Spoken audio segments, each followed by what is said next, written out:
Welcome to Pinoy Guard. The tides of the Indo-Pacific are shifting. China's aggressive maneuvers in the South China Sea continue to threaten the sovereignty of smaller nations. But as these tensions escalate, a new alliance is forming, one that could redefine regional security. Today, we delve into Japan's strategic push to export advanced defense equipment to the Philippines. Will this move bolster our maritime capabilities and deter further Chinese aggression? Let's find out. The Japan-Philippines Defense Cooperation, a game changer? Japan, long known for its pacifist constitution, is stepping up its role in regional security. With plans to export Maritime Self-Defense Force, MSDF, destroyers, advanced radar systems, and Ground Self-Defense Force, GSDF, high-mobility vehicles to the Philippines, Tokyo is making a decisive shift. According to Japanese government sources, a new framework for defense consultations is in the works. Defense Minister General Nakatani is set to visit Manila to formalize this agreement with Philippine Defense Secretary Gilberto Teodoro Jr. The aim? To counter China's hegemonic ambitions in the region. But what does this mean for the Philippines? And how do these assets fit into our existing defense landscape? Let's break it down. Breaking down the equipment. What Japan brings to the table. Maritime Self-Defense Force destroyers. One of the most anticipated aspects of this deal is the potential transfer of MSDF destroyers. These ships are built for multi-role missions, including anti-air, anti-submarine, and anti-surface warfare. They feature advanced sensors, missile systems, and stealth capabilities. Comparison to the Philippine Navy's existing fleet. Currently, the Philippine Navy operates two Jose Rizal-class frigates, which are modern but lightly armed compared to their regional counterparts. If Japan supplies its destroyers, likely older yet still capable ships like the Asagiri or Murasama class, the Philippines would gain enhanced blue water capabilities, allowing it to better patrol its exclusive economic zone, EEZ, and counter Chinese intrusions. Integration with existing systems. If the Japanese destroyers are equipped with Aegis-like radar systems, they could be integrated into the Philippine Navy's existing combat network, improving real-time situational awareness. These destroyers could also operate alongside US and Australian warships in multilateral exercises, further solidifying our alliances.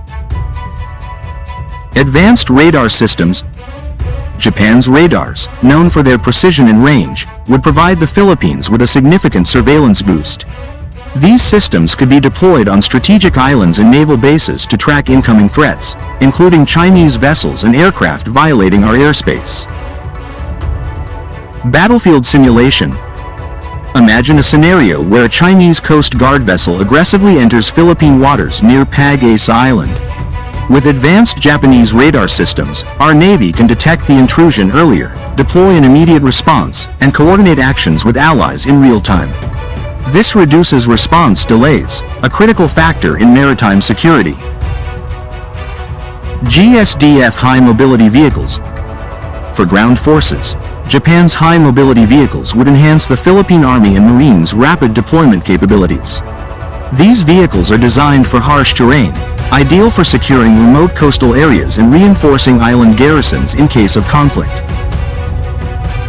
China's response. Rising tensions in the South China Sea. China has consistently dismissed joint military efforts between Japan and the Philippines as provocations. Its Coast Guard has increased incursions around the Senkaku Islands and the West Philippine Sea. With Japan openly backing the Philippines, we could see intensified Chinese actions, including more aggressive naval posturing and economic retaliation.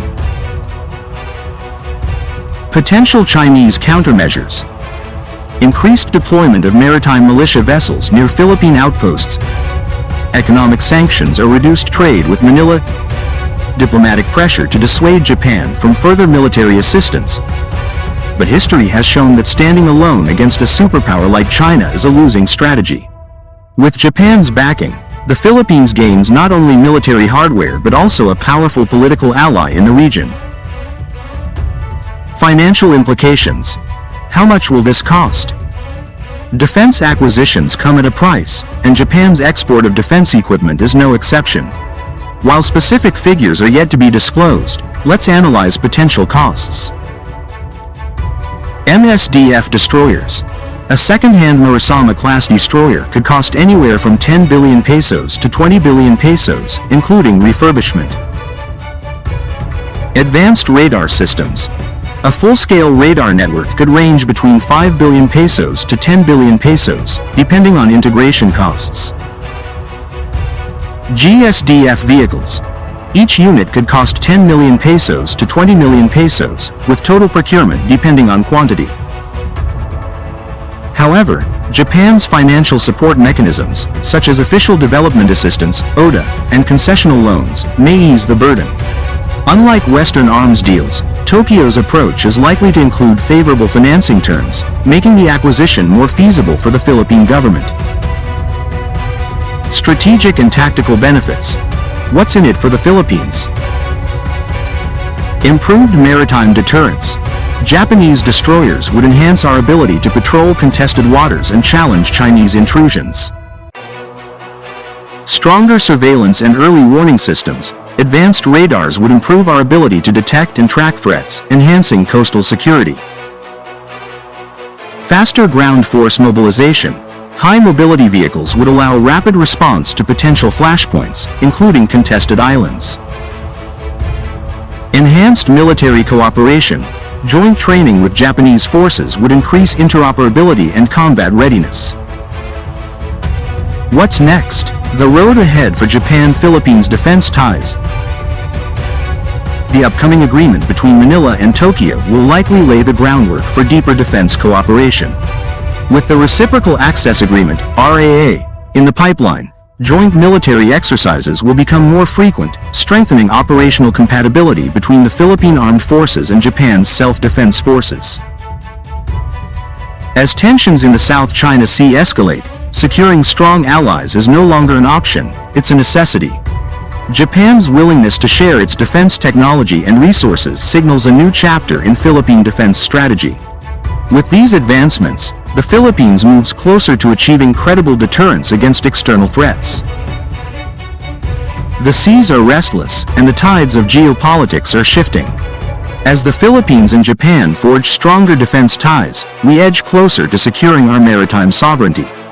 But the question remains, will this be enough to deter an increasingly aggressive China? Stay tuned, and as always, keep watching Pinoy Guard for the latest updates in defense and security. Mabuhay!